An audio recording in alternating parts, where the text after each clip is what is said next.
दोस्तों, आज हमारी कहानी है फकीर की आंख क्यों फोड़ दी। पहले फकीर की कहानी। जुबैदा का इशारा मिलने के बाद पहले फकीर अदीब ने अपनी कहानी सुनाना शुरू किया। फकीर ने बताया कि मैं एक बादशाह का बेटा हूँ और मेरे चाचा भी एक राज्य के मालिक थे। सभी अपने राज्य का शासन करते हुए खुशी खुशी रह रहे थे। मैं हर साल अपने चाचा के घर जाता था और अपने भाई बहनों के साथ हंसी खुशी कुछ दिन रहकर अपने राज्य लौट आता था। इसी तरह पिछले साल भी मैं अपने चाचा के घर गया। उस समय चाचा किसी काम से दूसरे राज्य गए हुए थे, इसलिए वहां मैं ज्यादा दिनों तक रुक गया। तभी चाचा के बेटे ने बताया कि उसने अपने लिए एक महल बनाया है, जिसे वो मुझे दिखाना चाहता है। उसने आगे कहा कि वो मुझे महल तभी दिखाएगा अगर मैं उसके बारे में किसी को नहीं बताऊंगा। मैंने भी झट से महल के बारे में किसी को न बताने का वादा कर दिया। तभी मेरा भाई किसी एक लड़की को लेकर आया। हम तीनों ने एक साथ बैठकर कुछ देर बातें की, लेकिन मैंने उससे यह नहीं पूछा कि वो लड़की कौन है। बातें करते करते रात हो गई और मैंने अपने भाई को महल दिखाने की बात याद दिलाई।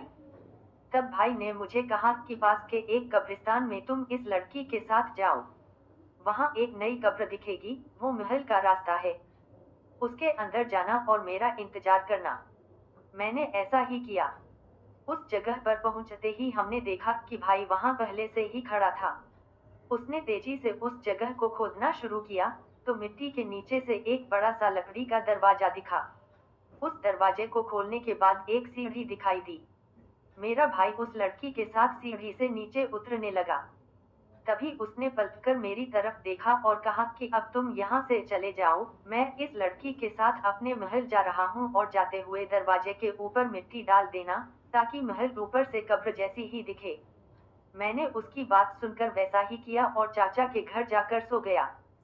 सुबह उठकर मुझे ऐसा लगा जैसे मैंने कोई सपना देखा हो।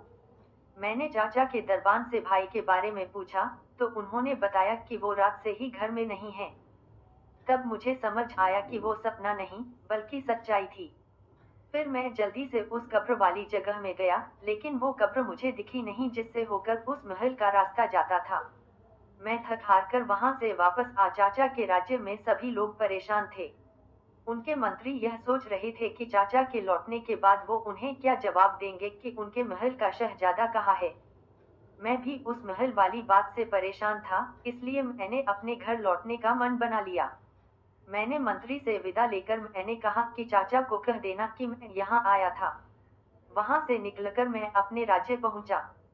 वहां पहुंचते ही कुछ सैनिकों ने मुझे पकड़ लिया। उन्होंने बताया कि तुम्हारे पिता के राज्य पर एक मंत्री ने कब्जा कर लिया है और तुम्हें पकड़ने को कहा है। सभी सैनिक मुझे पकड़कर उस मंत्री के पास लेकर गए। वो मंत्री मेरे पिता के सिंहासन पर बैठा हुआ था। मैंने जब उसे पास से देखा, तो मुझे याद आया कि यह वही मंत्री है जिसकी आंख पर मैंने बचपन में खेल खेल में गुलेल जला दी थी। उस मंत्री को मुझसे उसी बात का बदला लेना था।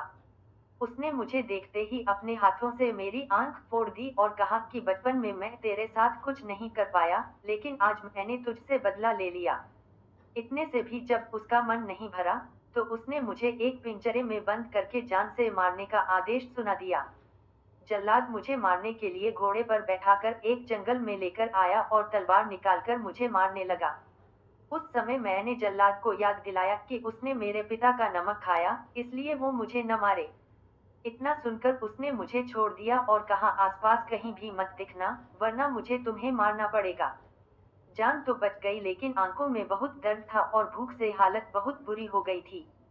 दिन भर मैं जंगल में छुपा रहता था और रात को उस राज्य से बाहर जाने के लिए एक नया रास्ता ढूंढता था। कुछ दिनों बाद किसी तरह से मैं अपने चाचा के पास पहुंचा और उन्हें सब कुछ बताया। चाचा मेरी बात सुनकर दुखी हो गए और कहने लगे कि मेरा बेटा खो गया, भाई का राज्य चला गया, और फिर रोने आई। घंटों तक चाचा का रोना सुनकर मेरा दिल पिघल गया और मैंने अपना वादा तोड़कर भाई के उस महल के बारे में उन्हें सब कुछ बता दिया। यह जानकर चाचा को लगा कि वो अपने बेटे को लेकर आ सकते हैं। रात को मैं चाचा के साथ उस कब्रिस्तान गया और वहां पहुंचते ही वह कब्र मिल गई, जिससे भाई के महल का रास्ता जाता था। बहुत मुश्किल से मिट्टी खोदकर लकड़ी का दरवाजा मिला और फिर सीढ़ी दिखी। सीढ़ी से मैं और चाचा नीचे उतरने लगे। तभी वो जगह धुएं से भर गई। थोड़ा आगे चलने के बाद वहां रोशनी दिखाई दी। वहां एक बड़ा सा हॉल था और उसके बीच में एक गड्ढा था जिसमें खूब सारा खाना था। उसके बगल में सफेद रंग के पर्दे से ढका हुआ एक कमरा भी था। चाचा तेजी से उस कमरे की ओर बढ़े तो देखा कि वहां उनका बेटा और एक लड़की थी। दोनों को देखकर चाचा और मैं हैरान थे। लड़की वही थी जिसे मैं उस दिन कब्रिस्तान लेकर गया था, लेकिन दोनों कोयले की तरह जले हुए लग रहे थे।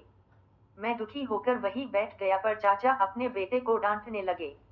उन्हें उस पर बहुत गुस्सा आ रहा था।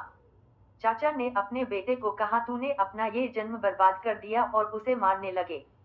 मैंने तुरंत अपने चाचा को रोका और कहा कि ये कोयले जैसे बन गए हैं, लेकिन फिर भी आप इसे मार रहे हैं और इतना गुस्सा कर रहे हैं। ऐसी क्या वजह है? तब चाचा ने बताया कि उनका बेटा बचपन से ही इस लड़की को पसंद करता था। मैंने उसे बताया था कि वो रिश्ते में इसकी बहन लगती है, फिर भी उसका लगाव कम नहीं हुआ।